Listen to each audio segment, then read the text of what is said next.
Alkisah, di sebuah daerah terdapat satu kerajaan yang sangat maju. Kerajaan itu bernama Kerajaan Pasir Bata, dikenal dengan kepemimpinan raja yang arif dan bijaksana. Raja itu bernama Prabu Tapa Agung. Ia mempunyai seorang istri yang cantik jelita, bernama Purba Ajeng.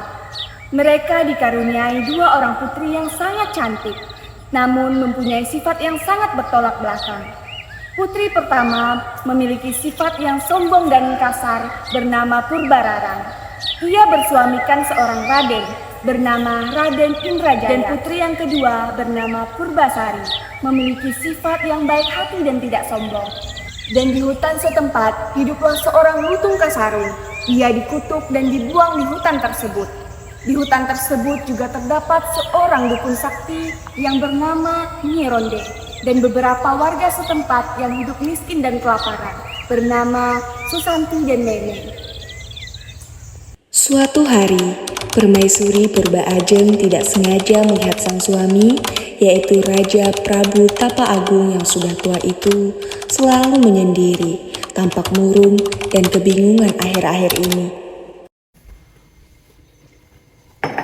Kanda, beberapa hari ini Dinda melihat Kanda tampak begitu murung. Kenapa? Ada yang bisa Dinda bantu?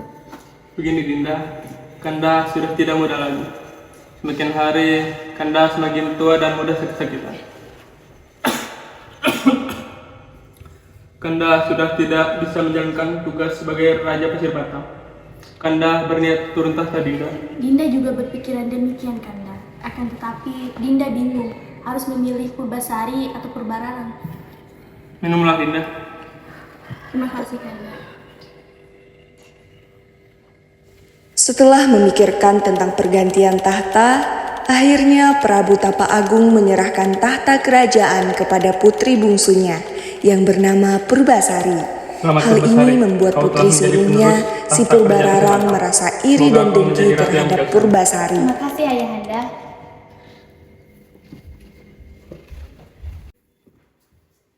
Pada Dayang kemana sih?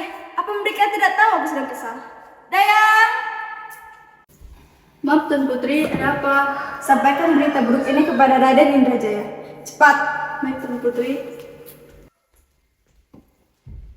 Raden, ada hal yang perlu dibicarakan bersama Tuan Putri Purbararang. Raden diminta untuk segera ke kerajaan sekarang.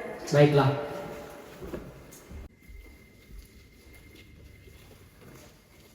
Kanda, bagaimana ini? Ayahku sungguh tidak adil. Ia lebih memilih Purbasari daripada aku untuk menjadi ratu di kerajaan ini. Padahal kan jelas-jelas aku adalah kakak sulungnya. Ini tidak bisa dibiarkan. Sebaiknya Dinda lah yang menjadi ratu. Maka dari itu Kanda, apa yang harus kita lakukan? Kanda punya ide. Bagaimana kalau kita mengutuk adikmu itu? Akhirnya mereka pun pergi ke hutan menemui dukun sakti yang ada di hutan tersebut bernama Nyi Ronde untuk meminta ramuan jahat. Ada apa dengan kemarin? Purbararang Indrajaya. Tolong buatkan aku sebuah ramuan untuk mengutuk Purbasari. Baiklah. Campurkan ini pada minuman Purbasari, maka ia akan mendapatkan penyakit yang aneh. Terimalah ini sebagai balanmu. Sesampainya di kerajaan, Purbararang segera mencampurkan ramuan dari Nyi Ronde ke dalam minuman Purbasari. Terimalah ini Purbasari, aku telah membuatkannya untukmu. Terima kasih Kak.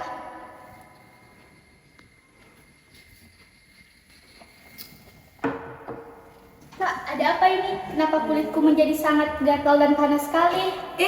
Ada apa dengan tanganmu? Kenapa menjadi buruk rupa seperti itu? Aku tidak tahu kenapa Kak. Jangan-jangan kamu terkena kutukan ya? Aku harus sampaikan ini kepada ayahanda dan ibunda. Ayah, bunda, lihatlah Purbasari. Inilah akibat keputusan ayah yang telah melanggar hukum yang sudah ada. Tahta itu seharusnya untuk aku, bukan untuk Purbasari. Jangan-jangan sebentar lagi bukan hanya Purbasari, tetapi seluruh kerajaan ini yang akan terkena kutukan. Kalau begitu, kita belum mengasingkan Purbasari. Baiklah, demi kebaikan kerajaan, sebaiknya Purbasari diasingkan dari kerajaan. Baiklah, jika memang itu yang terbaik, Purbasari rela jika tahta kerajaan jatuh ke tangan Purbararang. Akhirnya dengan berat hati, Prabu Tapa Agung memutuskan untuk mengasingkan putri bungsunya ke hutan agar kerajaan tidak terkena kutukan. Sabar ya Tuan Putri, semoga Tuan Putri selalu dilindungi oleh Tuhan. Terima kasih Misari telah menguatkanku. Tenang saja Tuan Putri, setiap hari hamba akan bawakan makanan dari kerajaan. Terima kasih Sawi. Sementara itu, di kerajaan terjadi kekacauan akibat sifat buruk Purbararang yang tidak bijaksana terhadap rakyatnya. Sudikah Ratu membantu kami dengan memberi sedikit makanan? Lancang sekali kalian. Kalian itu siapa? Beraninya minta makanan kepada Ratu. Dayang, usir mereka dari sini. Ratu, kami mohon Ratu. Pergi kalian dari sini. Dayang Sari yang hendak mengantarkan makanan Purbasari ke hutan, dalam perjalanannya, Dayang Sari melihat para warga sedang berkerumunan. Ya benar pantas Prabu Tapa Agung untuk Purbasari juga cukup.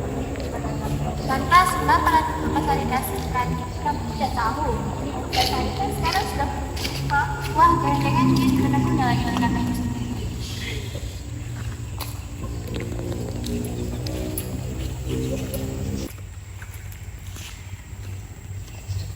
Terima kasih Putri, hamba bawakan makanan dari kerajaan.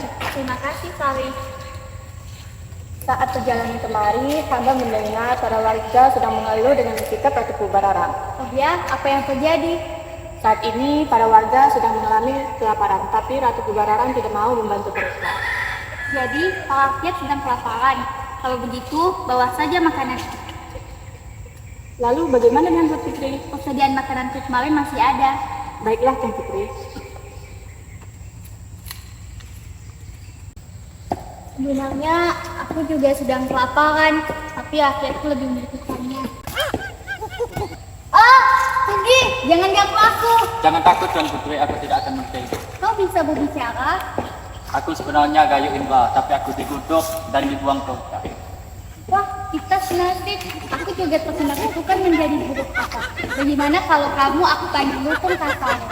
Lutung karena kamu berhidup seperti kita, Kasarung karena kamu tersesat di hutan. Siapa namamu? Ambil saja aku Purbasari. Baiklah, Putri Purbasari. Tadi aku melihatmu kelaparan. Maukah kamu memakan kita? Terima kasih Lutung. Mereka pun semakin akrab. Setiap hari mereka bermain bersama. Hingga pada suatu hari, Lutung berdoa kepada Tuhan agar Purbasari sembuh dari kutukan. Dan doanya pun terkabul. Tanah berubah menjadi sebuah telaga. Putri, ikutlah aku ke danau dan coba basahi tangan. Baiklah.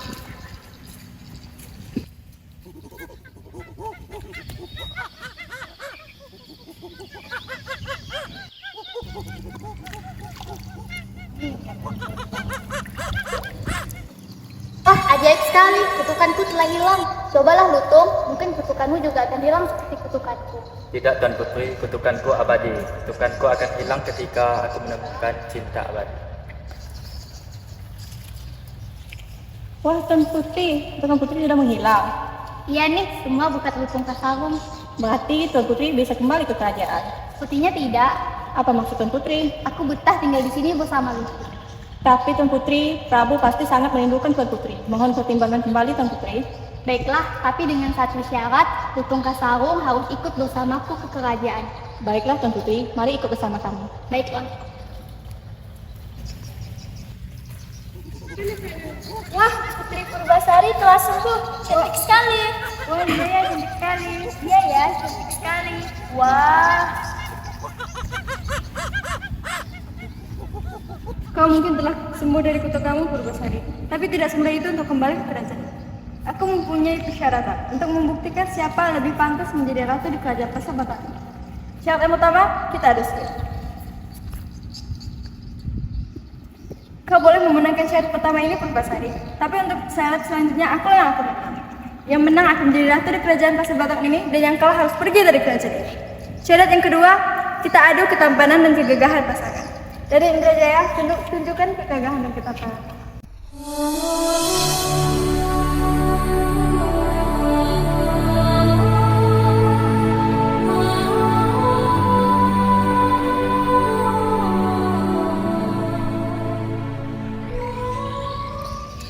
Mana pasangan pasanganku. Apa? Lutung. Pasanganmu seekor lutung. Iya kak, aku memang sangat mencintainya. Wah, Kanda telah hilang. Oh tidak Kanda, apakah ini artinya aku yang harus pergi? Tidak perlu kak, kembali di sini bersama.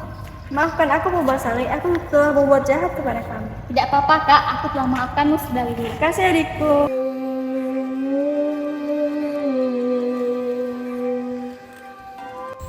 Akhirnya tahta kerajaan jatuh kepada Putri Purbasari. Ia lalu menikah dengan Lutung Kesarung dan kembali membangkitkan kerajaannya. Cinta sejati bukanlah ia yang memandang fisik dan hartanya, namun cinta sejati adalah ia yang tahu kekuranganmu dan mau menerimanya. Bukankah sejak dilahirkan hingga meninggal kita membutuhkan seseorang? Maka dari itu teruslah berhubungan baik dengan sesama. Puncak kebahagiaan tertinggi adalah ketika kita bisa berbagi kebahagiaan dengan orang-orang di sekeliling kita. Yang dibabat adalah egoisme dan kebencian. Yang diraut adalah solidaritas dan kepedulian. Tidak peduli bagaimana bentuk fisikmu, saat engkau berbuat baik dan memiliki hati yang tulus, kau merupakan orang yang terbaik. Hati-hati dengan perlakuan jahatmu. Sekali berbuat, signal semua kebaikan yang telah kau berbuat. Cinta harus berasal dari hati. Jika tidak dari hati, jangan berucap bahwa kamu mencintai seseorang. Cinta membuka matamu dengan keindahannya dan membeli jiwamu dengan hangat gemarinya. Pujilah cinta yang mampu mengisi kesepian manusia dan mengakrabkan diri dengan manusia lain. Kebahagiaan adalah kesetiaan. Setia atas indahnya berbagi, setia atas merasa cukup, dan setia atas indahnya ketulusan berbuat baik. Kasih sayang tidak pernah menyiksa, tetapi cara-cara yang salah lah yang merupakan sumber penyiksaan tersebut. Cinta hanyalah kata-kata, sampai seseorang istimewa datang membawa maknanya.